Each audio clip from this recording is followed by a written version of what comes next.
بسم اللہ الرحمن الرحیم۔ السلام علیکم ورحمۃ اللہ وبرکاتہ۔ نحمدہ ونصلی ونسلم علی حبیبہ الکریم، اما بعد، فاعوذ باللہ من الشیطان الرجیم، بسم اللہ الرحمن الرحیم۔ شہر رمضان الذی انزل فیہ القرآن، صدق اللہ المولانا العظیم، وبلغنا رسولہ النبی الکریم، ونحن علی ذلک لمن الشاہدین والشاکرین والحامدین، والحمد للہ رب العالمین۔ ان اللہ وملائکتہ یصلون علی النبی، یا ایہا الذین آمنوا صلوا علیہ وسلموا تسلیما۔ اللہم صلی علی سیدنا مولانا محمد معدن الجود والکرم، وآلہ وصحبہ وبارک وسلم، صلاۃ وسلاما علیک یا رسول اللہ صلی اللہ تعالیٰ علیہ وسلم۔ حاج اور آپ نماز جمعہ ادا کرنے کے لیے اس مسجد میں حاضر آئے، رب قدیر ہماری حاضری کو قبول فرمائے، جمعہ کی برکتوں سے مالا مال فرمائے۔ ہم جو بھی عبادت کر اللہ اپنے حبیب صلی اللہ تعالیٰ علیہ وسلم کے صدقے میں ہماری عبادتوں کو قبول فرمائے۔ جمعہ کے صدقے میں پروردگار عالم ہم تمام مسلمان کی جان، مال، عزت، آبرو، دکان مکان کی حفاظت فرمائے۔ شریعت مطہرہ پر صحیح معنوں میں چلنے کے اللہ ہم سب کو توفیق عطا فرمائے۔ رب قدیر اپنے حبیب صلی اللہ تعالیٰ علیہ وسلم کے صدقے میں ہم تمام مسلمان کو مسلک کے اعلیٰ حضرت پر استقامت عطا فرمائے۔ کچھ ہی گھنٹوں کے بعد رب کا وہ عظیم مہمان ہمارے اور تمہارے درمیان آنے والا ہے، جسے ہم اور آپ رمضان المبارک کے عظیم مہینے کے نام سے جانتے پہچانتے ہیں۔ رمضان المبارک کا یہ عظیم مہینہ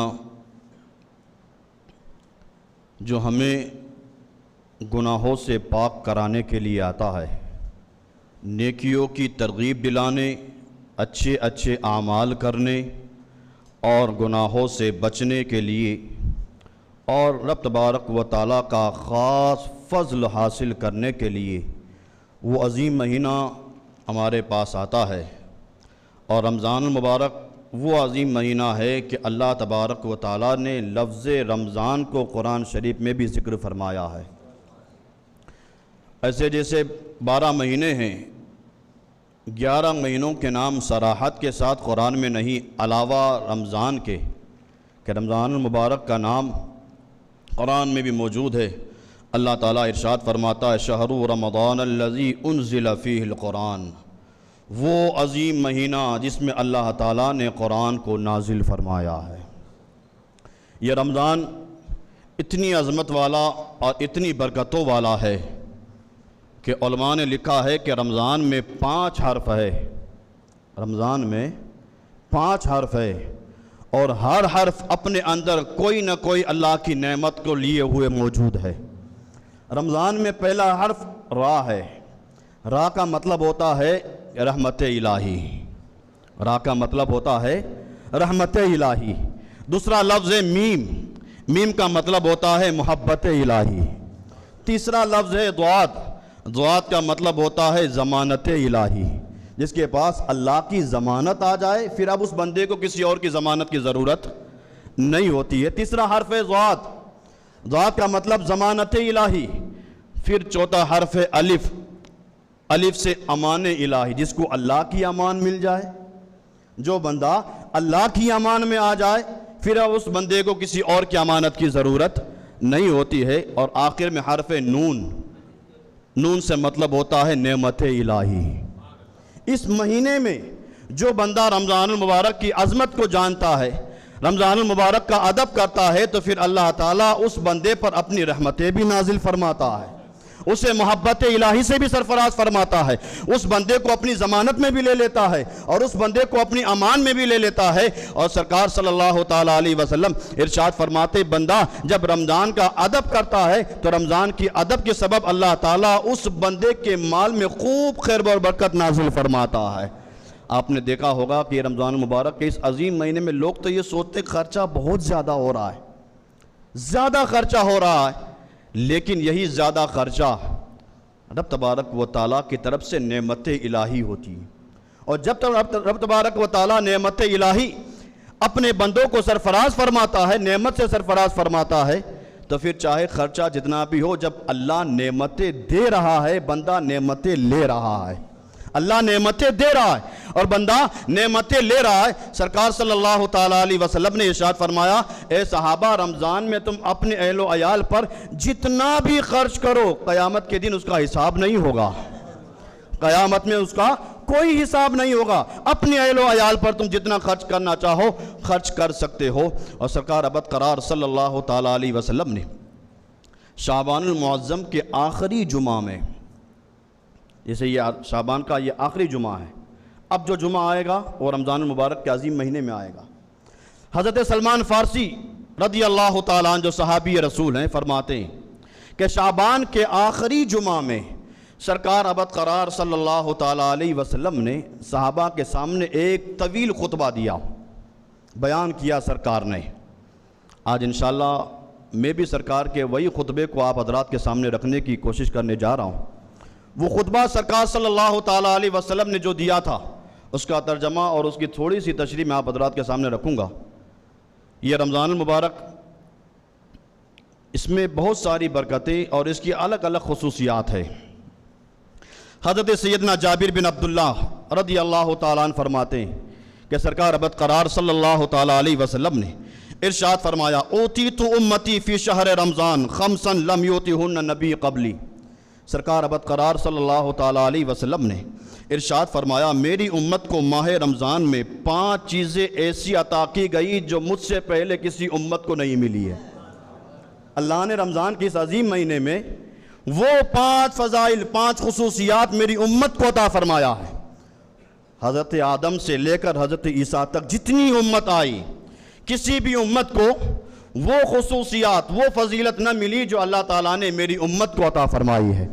اور ان خصوصیات میں سے پہلی خصوصیت سرکار ابد قرار صلی اللہ تعالیٰ علیہ وسلم فرماتے، اما واحدۃ فإنه اذا كان اولا لیلۃ من شہر رمضان نظر اللہ عز وجل الیہم ومن نظر اللہ الیہ ثم لم يعذبہ ابدا۔ سرکار ابد قرار صلی اللہ تعالیٰ علیہ وسلم فرماتے، رمضان کی 5 خصوصیات میں سے پہلی خصوصیت یہ ہے کہ جب رمضان المبارک کی پہلی رات ہوتی ہے تو اللہ تعالیٰ کی طرف سے رحمت کی نظر فرماتا ہے، اللہ اپنے بندوں پر رحمت کی نظر فرماتا ہے، اور جس کی طرف اللہ تعالیٰ نظر رحمت فرماتا ہے اسے پھر کبھی عذاب نہیں دے گا۔ جس طرف اللہ تعالیٰ نظر رحمت فرمائے گا پھر اللہ تعالیٰ اس بندے کو جہنم میں داخل نہیں فرمائے گا، اس پر عذاب نہیں دیا جائے گا۔ دوسری خصوصیت سرکار ابد قرار صلی اللہ تعالیٰ علیہ وسلم ارشاد فرماتے، وَأَمَّا الثَّانِيَةُ فَإِنَّهُ غُلُوفُ إِلَى أَفْوَاهِهِمْ حِينَ يُمْسُوكَ اغیبو عندك من ريح المسک۔ سرکار ابد قرار صلی اللہ تعالیٰ علیہ وسلم ارشاد فرماتے، شام کے وقت جب بندہ روزہ رکھتا ہے رمضان المبارک کے عظیم مہینے میں، پورا دن بھوک کو برداشت کرتا ہے، بھوک کی وجہ سے اس کے منہ میں ایک بدبو سی پیدا ہو جاتی ہے۔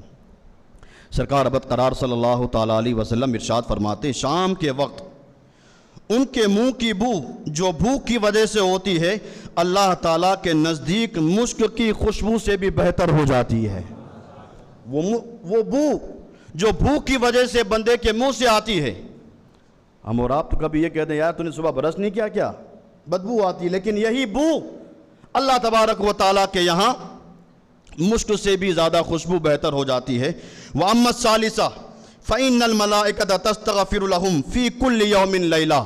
سرکار ابد قرار صلی اللہ تعالیٰ علیہ وسلم فرماتے، رمضان کی تیسری خصوصیت یہ ہے کہ فرشتے ہر رات اور دن ان کے لیے مغفرت کی دعائیں کرتے ہیں۔ رمضان کا ادب کرنے والے، رمضان میں عبادت کرنے والے، رمضان میں اللہ تعالیٰ کا ذکر کرنے والے، اللہ کو راضی کرنے والے کے لیے سرکار فرماتے ہیں کہ اللہ تعالیٰ فرشتوں کو حکم دیتا ہے، فرشتوں میری تسبیح، تہلیل، پاکی، حمد یہ سب بیان کرنا اب بند کر دو، اب جو میرا بندہ رمضان میں جو میری عبادت کرتا ہے، فرشتوں اب تمہاری ڈیوٹی یہ ہے کہ تم ان کے لیے مغفرت کی دعائیں کرو۔ چوتھی خصوصیت وَأَمَّا الرَّابِعَةُ فَإِنَّ اللَّهَ عَزَّ وَجَلَّ يَأْمُرُ جَنَّتَهُ فَيَقُولُ لَهَا اسْتَعْدِي وَتَزَيَّنِي لِعِبَادِي أَوْشَكَ أَن يَسْتَحْرِهُ مِن تَعِبِ الدُّنْيَا وَدَارَ الْكَرَامَةِ۔ سرکار ابد قرار صلی اللہ تعالیٰ علیہ وسلم سرکار ارشاد فرماتے ہیں کہ اللہ تعالیٰ جنت کو حکم فرماتا ہے، رمضان میں اللہ تعالیٰ جنت کو حکم فرماتا ہے، میرے نیک بندوں کے لیے مزین یعنی آراستہ ہو جا، میرے نیک بندوں کے لیے آراستہ ہو جا۔ ایک جگہ سرکار نے ارشاد فرمایا کہ 11 مہینے رمضان کو خوب رنگ و روغن سے سجایا جاتا ہے، 11 مہینے جنت کو خوب سجایا جاتا ہے، خوب اسے اچھی طرح سے کیا جاتا ہے، اور پھر رمضان المبارک کا مہینہ آتا ہے تو رب تبارک و تعالیٰ ارشاد فرماتا ہے فرشتوں پورے 11 مہینے رمضان کو آراستہ کیا ہے، اب جنت کے سارے دروازے کھول دو، فرشتوں گواہ رہنا جو میرا بندہ رمضان کا ادب کرے گا میں اپنے اسی بندے کو جنت الفردوس میں داخل کروں گا۔ سرکار ابد قرار صلی اللہ تعالیٰ علیہ وسلم ارشاد فرماتے ہیں چوتھی خصوصیت یہ کہ اللہ تعالیٰ جنت کو حکم فرماتا ہے میرے نیک بندوں کے لیے مزین یعنی آراستہ ہو جا، ان قریب وہ دنیا کی مشقت سے میرے گھر اور کرم میں راحت پائیں گے، ان قریب میں اپنے اس بندے کو جنت میں داخل کروں گا۔ پانچویں خصوصیت سرکار ابد قرار صلی اللہ تعالیٰ علیہ وسلم ارشاد فرماتے ہیں وَأَمَّا الْخَامِسَةُ فَإِنَّهُ إِذَا كَانَ آخِرُ لَيْلَةِ غُفِرَ لَهُ جَمِيعًا۔ جب ماہ رمضان کی آخری رات آتی ہے، جب ماہ رمضان کی آخری رات آتی ہے تو اللہ تعالیٰ سب کی مغفرت فرما دیتا ہے، آخری رات میں اللہ تعالیٰ سب کی مغفرت فرما دیتا ہے۔ ایک شخص کھڑے ہوئے اور عرض کی یا رسول اللہ کیا لیلۃ القدر ہے، کیا یہ لیلۃ القدر ہے؟ ارشاد فرمایا نہیں، کیا تم نہیں دیکھتے کہ مزدور جب اپنے کاموں سے فارغ ہو جاتے ہیں تو انہیں اجرت پوری دی جاتی ہے، جب مزدور جب فارغ ہو جاتے ہیں اپنے کام سے تو پھر انہیں اجرت مکمل دی جاتی ہے۔ سرکار ابد قرار صلی اللہ تعالیٰ علیہ وسلم کی خصوصیت کے صدقے میں اللہ تعالیٰ نے اس امت کو بھی وہ خصوصیات عطا فرمائی ہے، اور حضرت سلمان فارسی رضی اللہ تعالیٰ عنہ فرماتے ہیں کہ سرکار صلی اللہ تعالیٰ علیہ وسلم نے شعبان کے آخری جمعہ میں ایک طویل خطبہ دیا، اور اس طویل خطبے میں سرکار ابد قرار صلی اللہ تعالیٰ علیہ وسلم نے ارشاد فرمایا یا ایھا الناس قد اذلکم شہر عظیم شہر مبارکہ۔ حضرت سلمان فارسی فرماتے ہیں سرکار نے جمعہ میں ارشاد فرمایا اے لوگو تمہارے پاس عظمت والا مہینہ آ رہا ہے، یہ عظمت والا مہینہ سرکار نے ارشاد فرمایا ہے۔ جب سرکار نے اس مہینے کو عظمت والا فرمایا ہے تو ہمیں کیا کرنا چاہیے؟ ہمیں بھی تو اسے عظمت والا ماننا چاہیے، ہمیں بھی تو اسے برکت والا ماننا چاہیے، ہمیں بھی تو اس مہینے کا ادب اور احترام کرنا چاہیے۔ جگہ جگہ مسلمان اس رمضان المبارک میں جہاں روزہ رکھتے ہیں، تراویح کی نماز پڑھتے ہیں، وہیں آپ نے دیکھا بھی ہوگا رات کو لائٹیں لگتی ہیں۔ رمضان المبارک میں سڑکوں پر چالیوں میں ہر جگہ لائٹ لگتی ہے، اور لائٹ کس لیے لگائی جاتی ہے؟ دن میں روزہ رکھیں گے، رات کو تراویح پڑھیں گے اور پوری رات میچ کھیلیں گے۔ یہ تو پھر سارے وہ اعمال ہے کہ نیکی کر دریا میں ڈال۔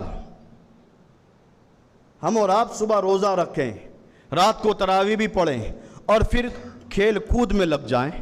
عظیم مہینہ جو ہمیں پاک کرنے کے لیے آتا ہے، اللہ کی بارگاہ کا خاص قرب حاصل کرانے کے لیے مہینہ آتا ہے، یہ مہینہ بندوں کو اللہ سے جوڑنے کے لیے آتا ہے، یہ مہینہ بندوں کو اللہ کی بارگاہ کا قرب دلانے کے لیے آتا ہے۔ ایسے مہینے میں ہم چند منٹ عبادت کریں اور پھر پوری رات کھیل کود میں لگ جائیں تو پھر کوئی مطلب نہیں۔ ہم نے روزے رکھے، عبادتیں کی، اس کا کوئی مطلب نہیں۔ یہ رمضان وہ عظیم مہینہ کہ سرکار نے ارشاد فرمایا یا ایھا الناس قد اذلکم شہر عظیم، اے لوگو تمہارے پاس عظمت والا مہینہ آ رہا ہے، وشہر مبارکہ، عظمت کے ساتھ سرکار نے فرمایا اے لوگو تمہارے پاس برکت والا مہینہ بھی آ رہا ہے۔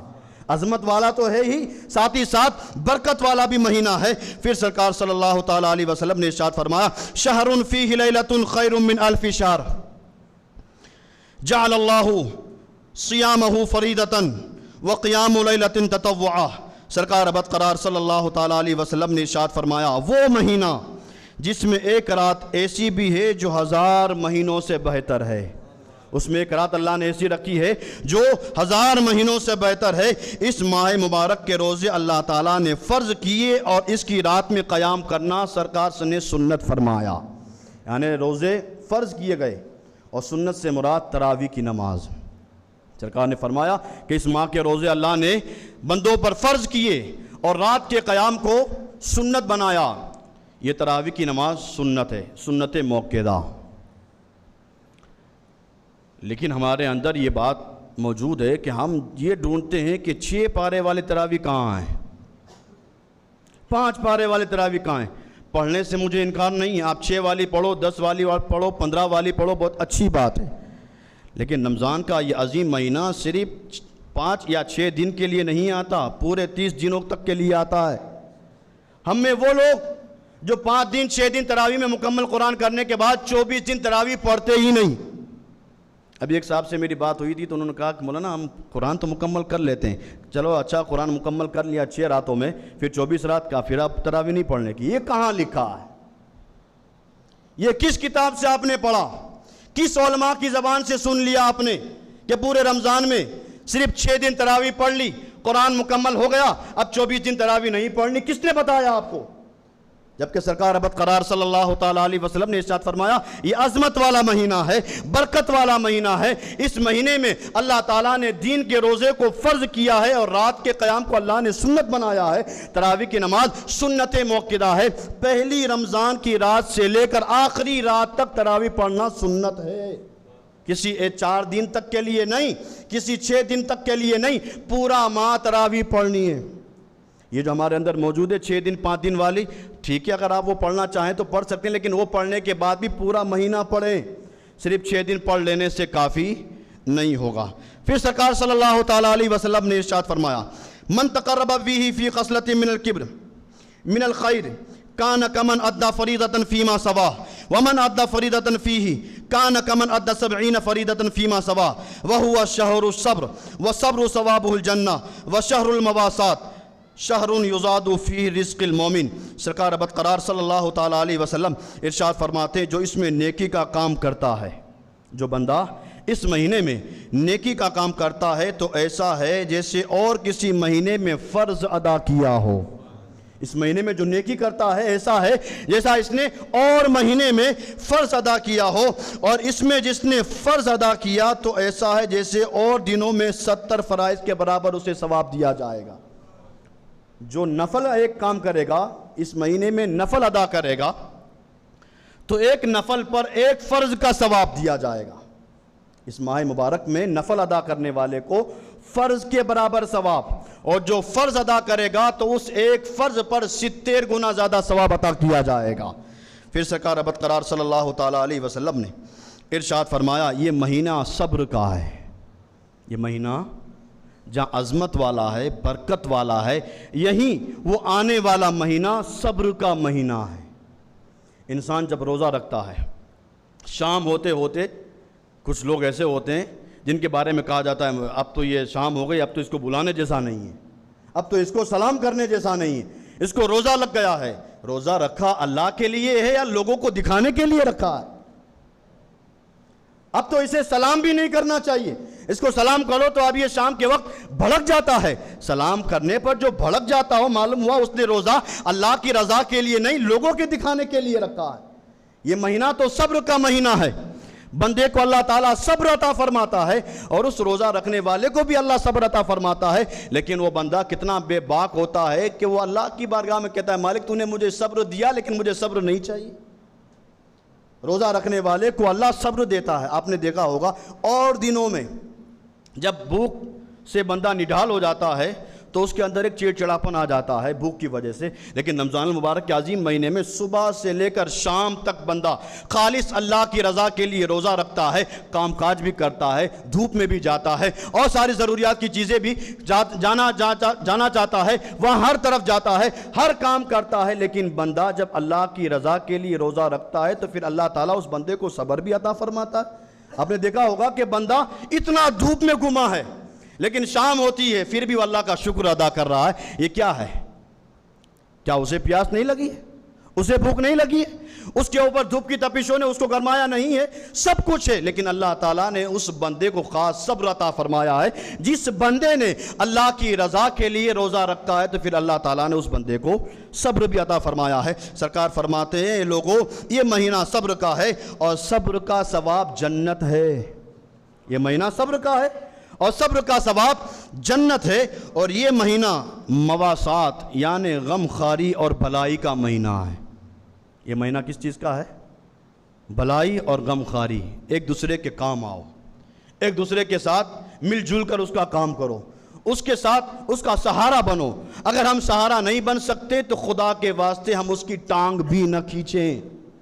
اگر ہم کسی مسلمان کی مدد نہیں کر سکتے تو پھر ہم اس کی ٹانگ کھینچ کر اس کو برباد بھی نہ کرے، اسے ذلیل و رسوا بھی نہ کرے۔ اور سرکار نے ارشاد فرمایا یہ وہ عظیم مہینہ ہے کہ اس مہینے میں مومن کا رزق بڑھا دیا جاتا ہے۔ اس مہینے میں رزق بڑھا دیا جاتا ہے۔ جب اللہ تعالیٰ بندے کا رزق بڑھاتا ہے تو پھر دنیا کی کوئی طاقت رزق کو کم نہیں کر سکتی۔ اس بات پر عقیدہ رکھیں کہ جب اللہ رزق میں فراوانی دیتا ہے، اللہ جب رزق میں برکت دیتا ہے تو پھر ہمارے رزق کو کوئی نہ لوٹ سکتا ہے، نہ کم کر سکتا ہے، نہ ہمیں پریشان کر سکتا ہے، نہ برباد کر سکتا ہے۔ اس لیے کہ یہ خاص اللہ تعالیٰ نے بندے کے مال میں خاص اپنا فضل عطا فرمایا ہے۔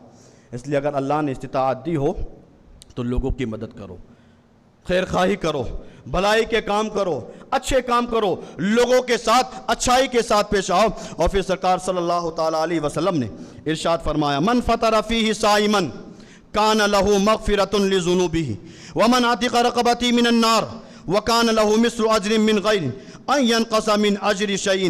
سرکار برقرار صلی اللہ تعالیٰ علیہ وسلم نے ارشاد فرمایا جو اس میں روزہ دار کو افطار کرائے، اس مہینے میں جو بندہ کسی روزے دار کو افطار کرائے اور اس کے گناہوں کے لیے مغفرت ہو جاتی ہے، جو روزہ دار کو افطار کرائے اس کے گناہوں کے لیے مغفرت ہو جاتی ہے اور اس کی گردن آگ سے آزاد کر دی جاتی ہے۔ یعنی سرکار ارشاد فرماتے ہیں جو کسی روزے دار کو افطار کرائے گا اللہ تعالیٰ اس کے پچھلے سارے گناہ تو معاف کر ہی دے گا، روزے دار کو افطار کرانے کے سبب اللہ تعالیٰ اس افطاری کرنے والے کو جہنم سے بھی آزاد فرما دے گا۔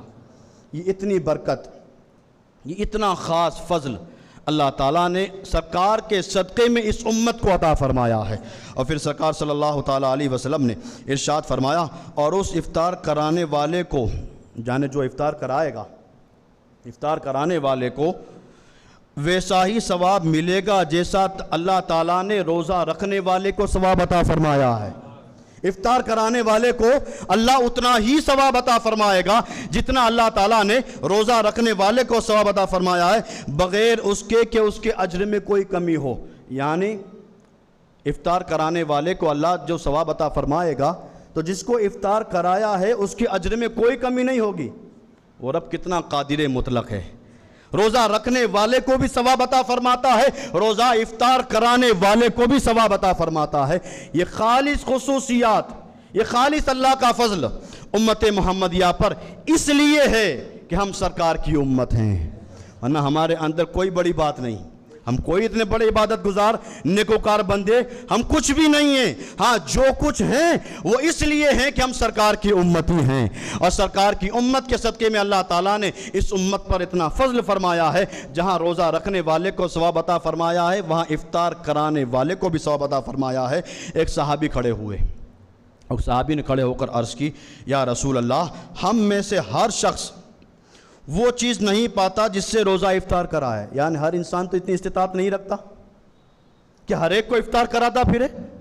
ہاں جس کو اللہ نے استطاعت دی ہے وہ ضرور حصہ لیں، لیکن کچھ وہ بندے لیکن جو استطاعت نہیں رکھتے، جو زیادہ افطاری کا خرچہ نہیں اٹھا سکتے۔ ایک صحابی کھڑے ہوئے، عرض کیا رسول اللہ ہم میں سے ہر وہ شخص روزہ افطار کرانے کی استطاعت نہیں رکھتا۔ سرکار برقرار صلی اللہ تعالیٰ علیہ وسلم نے ارشاد فرمایا اللہ تعالیٰ ثواب تو اس شخص کو دے گا جو ایک گھونٹ دودھ کا یا ایک کھجور یا ایک گھونٹ پانی سے بھی بندے کا روزہ افطار کرائے۔ ضروری نہیں ہے کہ تم قسم قسم کے فروٹ ڈش لگاؤ، ضروری نہیں کہ پورا دسترخوان بھر دو. سرکار فرماتے ہیں اگر تم ایک دودھ کا گھونٹ پلاؤ گے, ایک کھجور کھلاؤ گے, ایک پانی کا گھونٹ پلاؤ گے, تمہارا دل, تمہاری نیت صرف یہ ہے کہ میں اس روزہ دار کو افطار اللہ کی رضا کے لیے کراتا ہوں, اگرچہ ایک کھجور کھلائیے تو اللہ تعالیٰ تمہیں بھی اتنا ہی ثواب عطا فرمائے گا جتنا اوروں کو ثواب عطا فرمائے گا. ضروری نہیں ہے. یاد رکھنا, اللہ کے یہاں کوانٹیٹی نہیں دیکھی جاتی, اللہ کے یہاں کوالٹی دیکھی جاتی ہے. دیکھا یہ جاتا ہے کہ بندہ کتنا لے کر آیا, ضروری نہیں ہے. اللہ کی بارگاہ میں دیکھا جاتا ہے بندہ کون سا دل لے کر آیا ہے, کون سے دل کے ساتھ آیا ہے. سرکار ابد قرار صلی اللہ تعالیٰ علیہ وسلم ارشاد فرماتے ہیں ان اللہ لا ينظر الى صورکم و الى مالکم ولکن ينظر الى قلوبکم. سرکار ارشاد فرماتے ہیں لوگو, اللہ نہ تمہارا مال دیکھتا ہے, نہ اللہ تمہارا چہرہ دیکھتا ہے, اللہ تو آنے والے بندے کا دل دیکھتا ہے کہ بندہ کون سا دل لے کر آیا ہے. تمہارے وہاں اللہ کی بارگاہ میں فروٹ کی ڈشیں نہیں دیکھی جاتی, دسترخوان نہیں دیکھا جاتا, دل دیکھا جاتا ہے کہ اس بندے نے روزہ افطار کرایا ہے تو کس کے لیے کرایا ہے. لوگوں کے دلوں میں, لوگوں کی نگاہوں میں امیر بننے کے لیے اس نے یہ روزہ افطار کرایا ہے یا خالص اللہ کی رضا کے لیے کیا ہے. اور جو بندہ اللہ کی رضا کے لیے افطار کراتا ہے تو پھر اللہ تعالیٰ اس پر اپنا خاص فضل بھی فرماتا ہے. پھر سرکار ابد قرار صلی اللہ تعالیٰ علیہ وسلم نے ارشاد فرمایا وَهُوَ شَهْرٌ أَوَّلُهُ رَحْمَةٌ وَأَوْسَطُهُ مَغْفِرَةٌ وَآخِرُهُ عِتْقٌ مِّنَ النَّارِ. سرکار ابد قرار صلی اللہ تعالیٰ علیہ وسلم نے ارشاد فرمایا یہ وہ مہینہ ہے کہ اس کا پہلا عشرہ اللہ تعالیٰ نے رحمت سے بھر دیا ہے. پہلے 10 دن رحمت سے بھر دیے ہیں, اور دوسرے 10 دن اللہ تعالیٰ نے مغفرت سے بھر دیے ہیں, اور آخر میں 10 دن اللہ تعالیٰ نے بندوں کو جہنم سے آزادی کے لیے مختص فرما دیے ہیں. یعنی پہلے 10 دن رحمت کے, دوسرے 10 دن مغفرت کے, اور تیسرے 10 دن جہنم سے آزادی کے لیے. جو بندہ رمضان کا ادب کرتا ہے, رمضان المبارک میں عبادت ریاضت اللہ کی رضا کے لیے کرتا ہے, تو اللہ تعالیٰ اس پر اپنا رحمت کا خاص فضل بھی فرماتا ہے اور اس کی مغفرت بھی فرماتا ہے, اور پھر اللہ تعالیٰ اپنے حبیب کے صدقے میں اس بندے کو جہنم سے بھی آزاد فرما دیتا ہے. پھر سرکار ابد قرار صلی اللہ تعالیٰ علیہ وسلم نے ارشاد فرمایا جو غلام جو اپنے غلام پر اس مہینے میں تخفیف کرے گا, یعنی اس سے کم کام لے گا. رمضان المبارک میں عظیم مہینے میں ہم اپنے یہاں نوکر کام کرنے والے پر زیادہ چلاتے ہیں. یہ معاف کیجئے گا, ہمارے اندر یہ بات ہے کہ روزہ ہم نے بھی رکھا ہوا ہوتا ہے, ہماری دکان پر کام کرنے والے نے بھی روزہ رکھا ہوتا ہے, لیکن ہم جتاتے ہیں میں ابھی اٹھ کر آیا ہوں, میں نے روزہ رکھا ہے, تو نے ابھی تک دکان نہیں کھولی, تو نے یہ کام نہیں کیا, وہ کام نہیں کیا. اللہ کے بندے, تو نے روزہ رکھا ہے تو اس نے بھی تو روزہ رکھا ہے, وہ بھی تو روزہ رکھ کر آیا ہوا ہے. سرکار ابد قرار صلی اللہ تعالیٰ علیہ وسلم ارشاد فرماتے ہیں جو اپنے غلام پر اس مہینے میں تخفیف کرے, یعنی کم کام لے, اللہ تعالیٰ اسے بخش دے گا. جو اپنے غلام سے, اپنے یہاں کام کرنے والے سے کم کام لے, تخفیف کرے اس کے ساتھ. 11 مہینے جتنا کام لیتا ہے رمضان المبارک کے عظیم مہینے میں اس پر تخفیف کر دے, نرمی کر دے, تو سرکار فرماتے ہیں وہ تخفیف کرنے والے اس مالک پر اللہ تعالیٰ اسے بخش دے گا اور جہنم سے آزاد فرما دے گا. پھر سرکار ابد قرار صلی اللہ تعالیٰ علیہ وسلم نے ارشاد فرمایا اس مہینے میں 4 باتوں کی کثرت کرو. بس ختم کر رہا ہوں, یہ سرکار کے خطبہ کے آخری الفاظ ہیں, غور سے سننا. سرکار ابد قرار صلی اللہ تعالیٰ علیہ وسلم نے آخر میں ارشاد فرمایا کہ صحابہ اس مہینے میں 4 باتوں کا خاص خیال رکھنا. ان میں سے 2 ایسی باتیں جن کے ذریعے تم اپنے رب تبارک و تعالیٰ کو راضی کرو گے. 4 باتوں کا خاص دھیان رکھنا. ان میں سے 2 باتیں ایسی ہیں کہ 2 کام سے تم اللہ تعالیٰ کو راضی کرو گے, اور بقیہ 2 باتوں سے تم بے نیاز نہیں ہو. پس وہ 2 باتیں یہ ہیں جن کے ذریعے تم اللہ تعالیٰ کو راضی کرو گے, وہ یہ ہے کہ تم ہمیشہ لا الہ الا اللہ کی گواہی دیتے رہنا. اس مہینے میں عبادت کے ساتھ ساتھ لا الہ الا اللہ محمد رسول اللہ صلی اللہ تعالیٰ علیہ وسلم کلمے کی گواہی دیتے رہنا اور استغفار کرتے رہنا. یا تو قرآن شریف کی تلاوت کرنا, درود شریف پڑھنا, اور اگر صاحبوں کچھ بھی پڑھتے نہ آتا ہو تو کم سے کم اپنے گناہوں سے توبہ ہی کرتے رہنا. اس مہینے میں گناہوں سے توبہ کرنا تمہارا کام ہے، تمہارے سارے گناہوں کو نیکیوں سے بدلنا خدا کا کام ہے۔ اللہ تعالیٰ قرآن میں ارشاد فرماتا ہے بندہ جب سچی توبہ کرتا ہے تو میں اس کے زندگی کے سارے گناہوں کو نیکیوں سے بدل دیتا ہوں۔ فَأُولَئِكَ يُبَدِّلُ اللَّهُ سَيِّئَاتِهِمْ حَسَنَات، سارے گناہوں کو میں نیکیوں سے بدل دیتا ہوں۔ صاحب اگر کچھ بھی پڑھتے نہ آتا ہو، صرف استغفار پڑھتے رہنا، یہ دو کام کرتے رہنا، کلمے کی گواہی دیتے رہنا اور استغفار کرتے رہنا۔ اور سرکار صلی اللہ تعالیٰ علیہ وسلم نے آگے ارشاد فرمایا جبکہ وہ دو باتیں جن سے تمہیں غنا یعنی بے نیازی نہیں، وہ یہ ہے کہ اللہ تعالیٰ سے جنت طلب کرنا، جہاں کلمے کی گواہی دینا، استغفار کرنا، ساتھ ہی ساتھ رمضان مبارک میں اللہ کی بارگاہ میں جب بھی دعا کے لیے ہاتھ اٹھانا۔ ہم جب دعا کے لیے ہاتھ اٹھاتے ہیں تو مولا یہ دے دے، وہ دے دے، یہ کر دے، وہ کر دے، جہاں یہ ساری چیزیں مانگتے ہیں اس ساتھ ان چیزوں کے ساتھ یہ بھی اللہ سے مانگے کہ اللہ ہمیں قیامت کے دن جنت عطا فرمانا، اور وہ جنت میں بھی وہ جنت عطا فرمانا جو سرکار سے بہت زیادہ قریب ہو، سرکار سے جو زیادہ قریب والی جنت ہو، وہ جنت ہمیں عطا فرمانا۔ سرکار فرماتے ہیں دو چیزیں تم اللہ سے مانگتے رہنا، جنت کا طلب کرنا، اور دوسرا اس مہینے میں جب بھی دعا کرنا تو اللہ تعالیٰ سے جہنم سے بچنے کی دعائیں کرتے رہنا۔ یہ سرکار ابد قرار صلی اللہ تعالیٰ علیہ وسلم کا رمضان المبارک کے آخری جمعے کا خطبہ تھا، جو میں نے اپنی بساط کے مطابق آپ لوگوں کے سامنے پیش کیا۔ اللہ تعالیٰ ہماری حاضری کو قبول فرمائے، اور بولنے سہنے میں سہواً عمدن جو کچھ غلطیاں ہوئی وہ اللہ تعالیٰ اپنے حبیب صلی اللہ تعالیٰ علیہ وسلم کے صدقے میں ہماری غلطیوں کو معاف فرمائے۔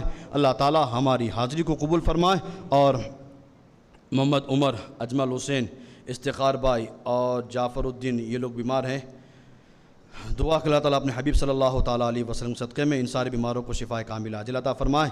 اور ہماری مسجد کے قریب میں جو مزار ہے وہاں پر 2 اپریل کل 29 شعبان کو شنیوار کو ظہر کی نماز کے بعد فاتحہ خوانی ہے، آپ حضرات اس میں شرکت فرمائیں۔ اور ایک پاؤں سے معذور صاحب ہے جن کا نام رضوان ہے، جو دونوں پاؤں سے معذور ہیں، ضرورت مند ہے، وہ آئے ہیں، آپ حضرات ان کی مدد فرمائیں۔ وآخر دعوانا ان الحمدللہ رب العالمین۔ کھڑے ہو جائیں، سنت ادا کر لیں۔